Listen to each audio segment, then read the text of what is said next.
Well दोस्तों, good morning, good afternoon, good evening, जो भी मुझे जैसे भी देख रहा है, मेरे सारे दोस्तों को मेरा सादर नमस्कार।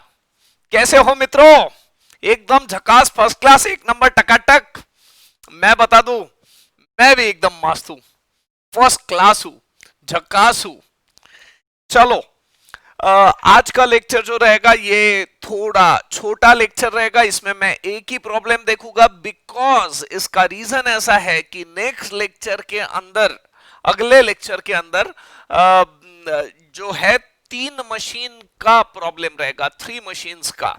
हमने अभी तक जो सारे प्रॉब्लम किए थे ये 2 मशीन्स के किए थे, लेकिन जो अगला क्वेश्चन रहेगा वो 3 मशीन्स का रहेगा। तो मैं चाहता हूं कि उसका सेपरेट लेक्चर रिकॉर्ड हुए, ताकि इसके अंदर वो मर्ज हुए।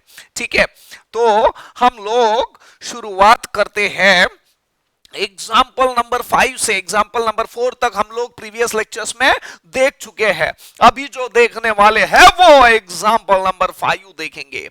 ठीक है, इनफैक्ट इसका लेक्चर मैं ऑलरेडी रिकॉर्ड कर चुका था, बट पता नहीं वो ऑडियो उसमें चले गया था, तो ये वापस से लेक्चर रिकॉर्ड कर रहा हूं। तो ये और ज्यादा फास्ट होगा, बिकॉज ये सब कुछ लिखा हुआ रेडी है मेरे पास में, लिखना नहीं पड़ रहा है मुझे। ठीक है, बस समझाना बाकी है ना। क्वेश्चन नंबर 5, टेक्स्ट बुक का page number 125, exercise 7.2। Find the sequence, find the sequence that minimises.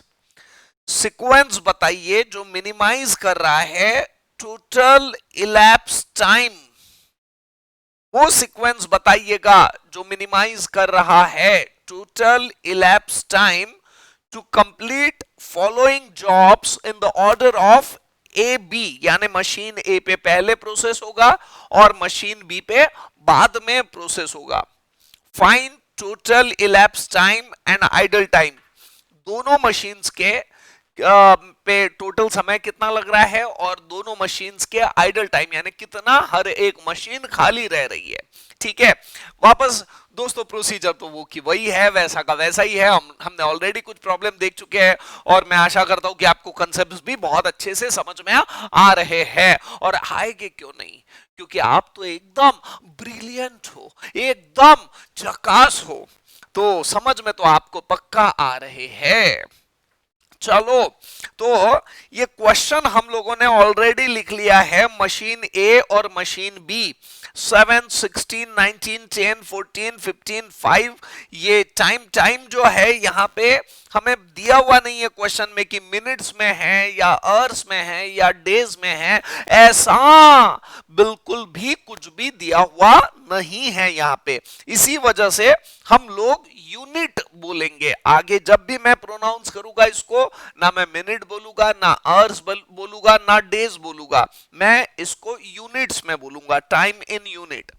Again हमारी प्रोसीजर बड़ी सरल और सिंपल है। मिनिमम ऑफ दोनों मशीन पे जो भी समय है उसका मिनिमम वैल्यू हम लोग लेते हैं, और लिखने के लिए लिखते रहते हैं minimum of A I and B I, यानी दोनों मशीन्स के ऊपर जो भी सबसे मिनिमम वैल्यू है उसी को हम लोग कंसीडर करते रहते। ठीक है मित्रों, तो दोस्तों बात देखिएगा कैसी चल रही है। बात ऐसी चल रही है कि ये मशीन ए के सारे टाइम, मशीन बी के सारे time, minimum of A I and B I, minimum of A I and B I है 5, और ये जो 5 है ना, ये 2 मशीन्स के ऊपर है। ये जो 5 है ये 2 मशीन्स के ऊपर है। मशीन ए के पास में भी 5 है और मशीन बी के पास में भी 5 है। हम लोगों को बहुत अच्छे से पता है दोस्तों कि मशीन ए लेफ्ट हैंड साइड से चलते रहती और मशीन बी की वैल्यूज को राइट हैंड साइड से लेते रहते। यानी अगर ये जो टेबल बनाया हुआ है, इस टेबल पे लेफ्ट हैंड साइड में जो वैल्यूज लिखूंगा वो मैं मशीन ए से रिलेटेड, और राइट हैंड साइड में जो मैं वैल्यूज लिखूंगा वो मशीन बी से रिलेटेड। क्योंकि 5 मशीन ए पे भी है और मशीन बी पे भी है, 7th नंबर का जॉब मुझे प्लेस करना पड़ेगा सबसे पहले, बिकॉज वो मशीन ए से रिलेटेड है, और 6th नंबर का जॉब ये जो है वो मुझे प्लेस करना पड़ेगा सबसे आखिरी में, क्योंकि वो मशीन बी से रिलेटेड है। है ना।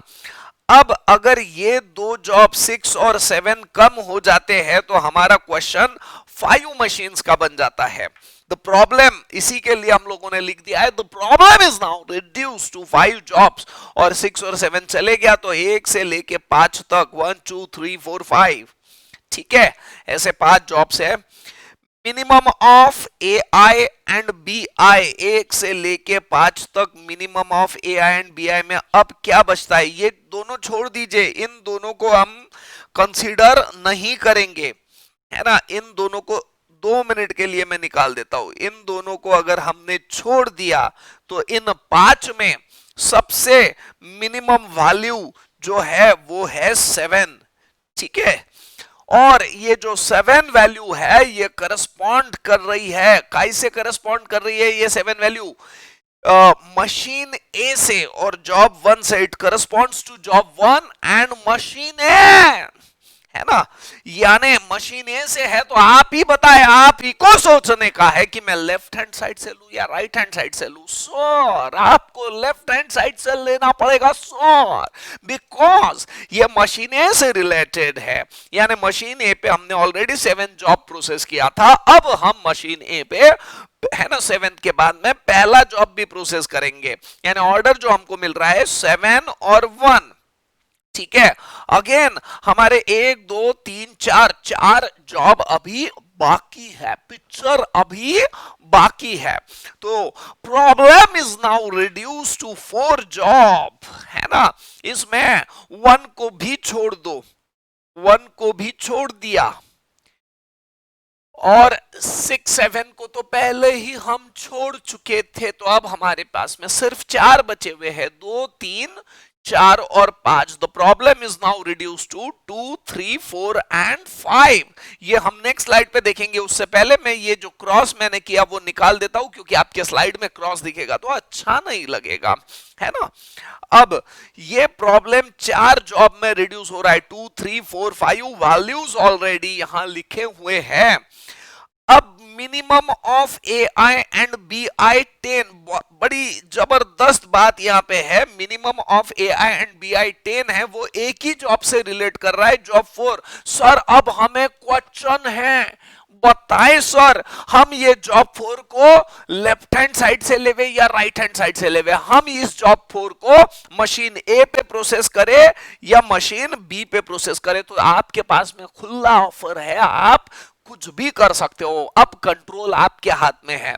बिकॉज ये 10 ए से भी रिलेट करता है और 10 बी से भी रिलेट करता है। आपको ऐसा लगे तो आप इसको पहले प्रोसेस कर लो मशीन ए पे, और आपको ऐसा लगता है कि ना सर पहले मशीन पे प्रोसेस नहीं करना है, दूसरे मशीन पे करने का है, तो आप दूसरे मशीन पे करो।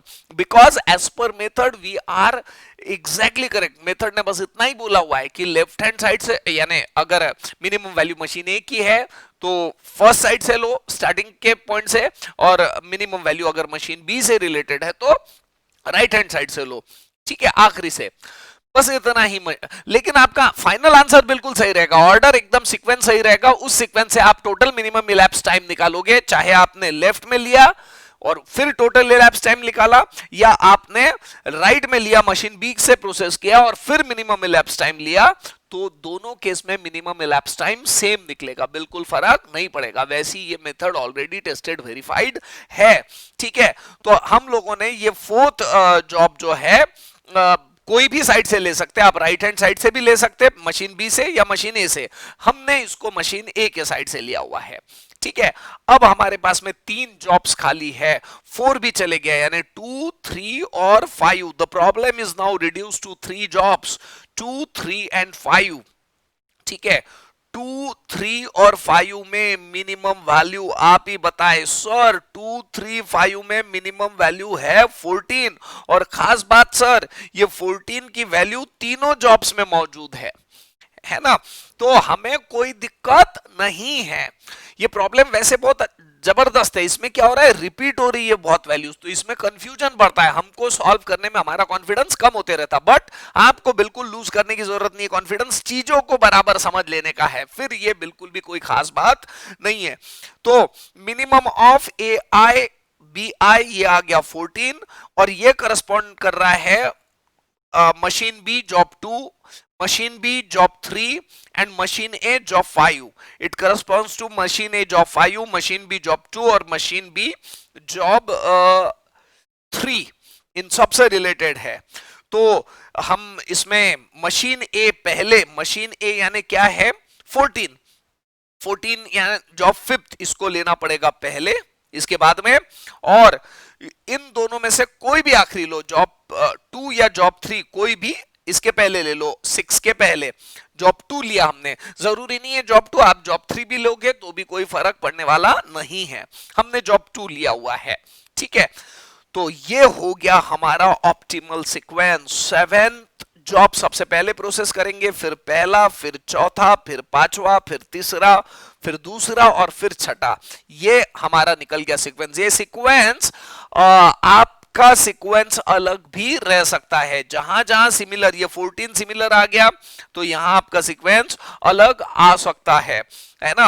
ये 10 सिमिलर आ गया तो यहां पे भी आपका सीक्वेंस अलग आ सकता है, लेकिन उससे फाइनल आंसर पे, मिनिमम इलैप्स टाइम पे बिल्कुल भी फर्क नहीं पड़ेगा। जरूरी नहीं है मैंने ये सीक्वेंस ऐसा निकाला है तो आपका भी ऐसे ही आएगा, आपका अलग आ सकता है, लेकिन अगेन मिनिमम इलैप्स टाइम पे फर्क नहीं पड़ेगा।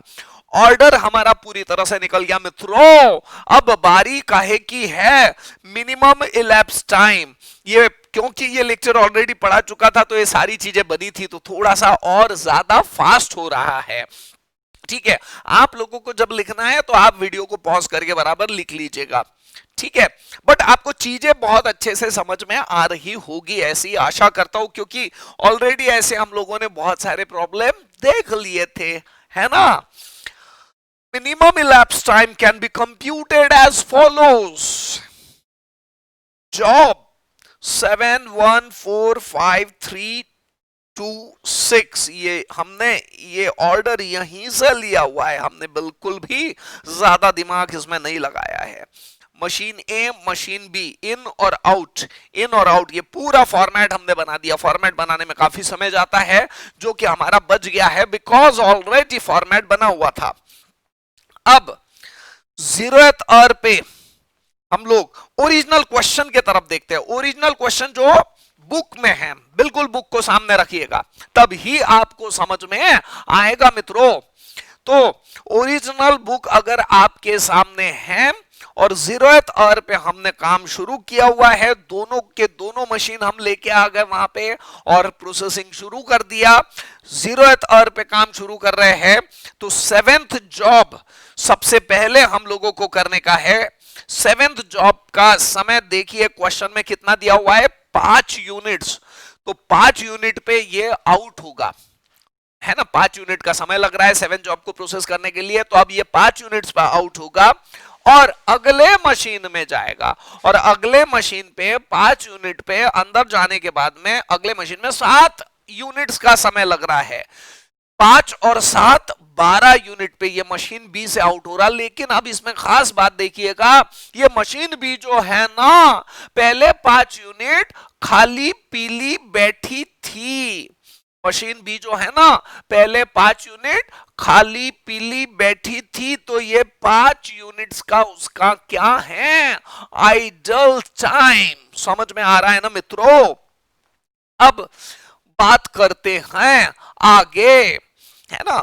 जॉब 1 जो प्रोसेस हो रहा है 7 के बाद में, जॉब 1 जो प्रोसेस हो रहा है 5 यूनिट्स पे वो इन हो रहा है। 5 यूनिट पे ये ऑलरेडी जॉब 7 मशीन ए से प्रोसेस हो चुका था, और जॉब 1 को मशीन ए पे 7 घंटे का समय लग रहा है। 5 यूनिट्स हो चुके हैं प्लस 7 यानी 12 यूनिट्स पे ये मशीन ए से आउट होगा जॉब 1, और 12 यूनिट पे ये जाएगा मशीन बी पे। मशीन बी भी 12 यूनिट्स पे बराबर खाली हो रही है। 12 यूनिट और लगने वाले हैं जॉब 1 को मशीन बी पे, है ना। क्वेश्चन में देखिएगा बराबर, क्वेश्चन में बोला हुआ है कि मशीन बी पे जॉब 1 को 12 यूनिट लगेंगे, है ना। 12 यूनिट प्लस 12 यूनिट यानी 24 यूनिट पे ये आउट होगा। अब हमारी जो मशीन बी है 12 यूनिट पे खाली हुई थी, और अगला जॉब कब कर रही है, वो 12 यूनिट पे कर रही है, यानी वो बिल्कुल भी खाली पीली बैठ रही है क्या, नहीं, यानी आइडल टाइम क्या है, 0। समझ में आ रहा है ना मित्रों, आइडल टाइम है बिल्कुल 0। अब आगे बढ़ते हैं, सीक्वेंस में अगला जॉब है जॉब 4। हमारी मशीन है 12 यूनिट्स पे खाली हुई थी, 12 यूनिट्स पे जॉब 4 लिया और जॉब 4 को बुक में हम लोगों ने देख लिया है 10 यूनिट्स का समय लग रहा है। 12 यूनिट प्लस 10 यूनिट यानी 22 यूनिट पे जॉब 4 प्रोसेस कर रही है मशीन ए, है ना। बट अब ये जॉब जाएगा मशीन बी पे, लेकिन मशीन बी तो ऑलरेडी बिजी है जॉब 1 के साथ में, तो वो जॉब 4 को कैसे एंटरटेन करेंगी। मशीन बी बोलेगी ए जॉब 4 रुक जा, तुसी रुक जा, तुसी वेट कर, और ये 2 घंटे जॉब 4 चुपचाप बैठेगा। देखो आइडल टाइम कभी भी जॉब का नहीं निकालते रहते, आइडल टाइम मशीन का निकालते रहते, तो या एक्टिविटी का निकालते रहते, जॉब का कभी भी आइडल टाइम नहीं निकलते रहता। तो ये जॉब 4 22 आवर्स के बाद, 22 यूनिट्स के बाद में खाली बैठ रहा है। कब तक? जब तक मशीन बी बिजी है। मशीन बी कब तक बिजी है? 24 यूनिट्स तक। जैसे ही 24 यूनिट पे मशीन बी फ्री हुई, उसी मोमेंट पे हमने उसे जॉब 4 दे दिया, और जॉब 4 को मशीन बी पे, जॉब 4 को मशीन बी पे अगेन कितना समय लग रहा है? 10 यूनिट्स का। 24 यूनिट पे वो मशीन खाली हुई और 10 यूनिट्स का समय लग रहा है, यानी 34 यूनिट्स पे उसने जॉब 4 को प्रोसेस कर दिया मशीन बी ने। ठीक है, अगेन सोचिए, देखिए, विचार करिए, 24 यूनिट पे मशीन बी फ्री हुई थी और 24 यूनिट पे ही उसने अगला काम शुरू कर दिया था, यानी वो बेचारी बिजी की बिजी है, उसका आइडल टाइम 0 है, उसको सांस लेने को भी फुर्सत नहीं मिली। ठीक है, अगला जॉब, जॉब 5, हमारी मशीन है 22 यूनिट पे खाली हुई थी, अगला जॉब उसने जॉब 5 को 22 यूनिट पे प्रोसेस करना शुरू किया। 22 यूनिट पे प्रोसेस करना शुरू किया, 14 यूनिट्स और लग रहा है, 22 और 14 यानी 36 यूनिट तक मशीनें बिल्कुल बिजी रही। आप बोल रहे होंगे सर आप कितना बड़बड़ कर सकते हो, कंटिन्यूअस बड़बड़ कर सकते हो, अरे वो है ना आंकड़े आंकड़े, हम तो पागल हो गए, 5 यूनिट 12 यूनिट क्या बोल रहे सर आप, है ना। अब क्या करे रे, ये प्रॉब्लम भी बड़ा खतरनाक है, 7 जॉब का प्रॉब्लम है। अब आप ही बताए, समय तो इसमें लगेगा ही, है ना, लेंदी तो बहुत ज्यादा है ये, वो तो बोलना तो पड़ेगा ही और आपको भी झेलना तो पड़ेगा ही। वैसे तो आपको आदत हो गई होंगी मुझे झेलने की, मैं तो वैसे भी क्लास में रहे चाहे कैमरे के सामने रहे, बड़बड़ करने में इतना आनंद, इतना सुकून मिलता है ना मुझे, आप सोच भी नहीं सकते। मेरा काम ही क्या है?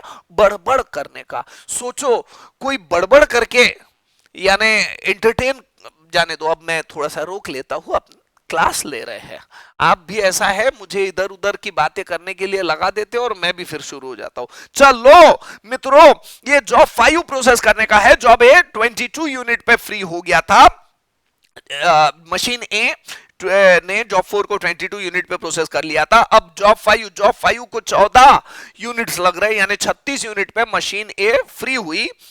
अब ये जॉब 5 जाएगा मशीन बी के पास में, मशीन बी बेचारी 34 यूनिट से राह देख रही थी, कोई आ जावे, कोई आ जावे, और कोई आया ही नहीं, तो ये 2 घंटे इंतजार प्रतीक्षा करती रही मशीन बी, यानी 2 घंटे का क्या आ गया इसका आइडल टाइम, समझ में आ रहा है ना मित्रों।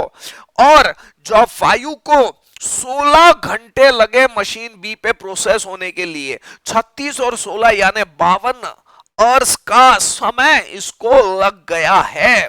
ठीक है, अब इसके बाद में हमारा सीक्वेंस में आ जाता है थर्ड जॉब, मशीन ए 36 यूनिट पे खाली हुई थी, थर्ड जॉब को मशीन ए पे 19 घंटे लग रहे हैं, 36 और 19 यानी कि 55 आवर्स पे ये आउट होगा, और हमारी मशीन भी बेचारी 52 यूनिट्स पे ही खाली पीली बैठी हुई थी, 3 घंटे का उसे क्या करना पड़ा, इंतजार, और 55 यूनिट पे जब ये जॉब आया तब उसने प्रोसेसिंग स्टार्ट किया, यानी 3 घंटे का आइडल टाइम, और 55 ये जॉब 3 को मशीन बी पे 14 घंटे लगे, 55 और 14 यानी 69, है ना, 170। ठीक है, समझ में आ रहा है ना। कुछ कुछ मैं तो टिपिकल हिंदी में बात करता हूँ, तो कुछ कुछ लोगों को इतना कंफ्यूजन होता होगा, वो कॉन्वेंट वाले A for apple B for ball है ना, उन लोगों को बड़ा कंफ्यूजन होता होगा। 170 बोला तो उन लोगों को सोचना पड़ता है, एकदम से नहीं जमता है। और हम तो पूरा मराठी मीडियम में एजुकेशन किया, तो हमको तो बड़ा मजा आता 170 180 ऐसा बोलने में। अब आ जाए, चलो तो ये जॉब 3 हो गया। जॉब 3 के बाद में जॉब 2 55 यूनिट पे मशीन ए फ्री हुई थी, वैसे ही जॉब 2 लिया। जॉब 2 को 16 घंटे का समय लग रहा है। 55 और 16 यानी कि 71 पे ये जॉब प्रोसेस हो गया। और इसके बाद में मशीन बी के पास में गया। मशीन बी 69 आवर्स पे ही खाली हुई थी, लेकिन उसे 71 यूनिट्स तक राह देखनी पड़ी, यानी कि 2 घंटे का आइडल टाइम, 2 घंटे राह देखना पड़ा, तो 2 घंटे का आइडल टाइम। और जॉब 2 को मशीन बी पे 14 घंटे लगे, 71 प्लस 14 यानी कि 85 का पे आउट हुई। ठीक है, अब आ जाते हैं जॉब 2 के बाद में जॉब 7 71 प्लस जॉब 7 पे 15 घंटे लगे, 71 प्लस 15 यानी कि 86 यूनिट्स पे मशीन ए से जॉब 6 प्रोसेस हो गया। लेकिन हमारी मशीन भी बेचारी 85 यूनिट्स पे ही खाली पीली बैठी थी। 1 घंटे का और क्या हो गया, आइडल टाइम। और जॉब 6 को 5 घंटे लगे प्रोसेस होने के लिए, तो 86 प्लस 5 यानी कि 91, यानी मिनिमम इलैप्स टाइम हमारा निकल गया है 91। समझ में आ रहा है मित्रों? ये सारे आइडल टाइम की टोटल कर लिया तो ये आ गया है 13 यूनिट, यानी मशीन बी का आइडल टाइम 13 यूनिट। और एक रास्ता है हमारे पास में निकालने का, जो हम है ना अभी दूसरे फार्मूले से यहां निकालेंगे। ठीक है, तो बात ऐसी है। अब आगे बढ़ते हैं। total idle time, total minimum elapsed time T is equals to 91 units. Idle time for machine A is equals to 91 units minus 86 units. Total elapse time 91 unit. Total processing time of machine A, sir total processing time of machine A यानी क्या? Very simple, हमने जो question देखा उस question में machine ए का total processing time, जैसे कि 7 घंटे प्लस 16 घंटे प्लस 19 घंटे, नहीं यूनिट्स बोलना पड़ेगा, units plus 10 units plus 14 units plus 15 units plus 5 units, यानी कि 86 यूनिट का टोटल एक्चुअल प्रोसेसिंग टाइम लग रहा है मशीन ए पे। लेकिन मशीन ए को तो हमने स्टार्टिंग में ही लेके आए थे और आखिरी तक रखे, यानी टोटल हमने कितने यूनिट्स रखा? 91 यूनिट्स रखा। काम कितना किया? 86 यूनिट का ही किया, यानी 5 यूनिट का मशीन ए का क्या हुआ है? Idle time. समझ में आ रहा है ना मित्रों? अब बात चल रही है मशीन बी की। मशीन बी का टोटल, वैसे तो हमने मशीन बी का निकाल लिया है, बट फिर भी दूसरे फार्मूले से निकालेंगे। टोटल इलैप्स टाइम, दोनों मशीन का टोटल समय कितना है? 91 यूनिट, लेकिन एक्चुअली मशीन बी ने प्रोसेसिंग जो किया हुआ है वो कितना? तो 12 यूनिट्स का, 14 यूनिट का और 14 यूनिट प्लस 10, ओरिजिनल क्वेश्चन में देख रहा हूं, प्लस 16 प्लस 5 प्लस 7, यानी कि कितना?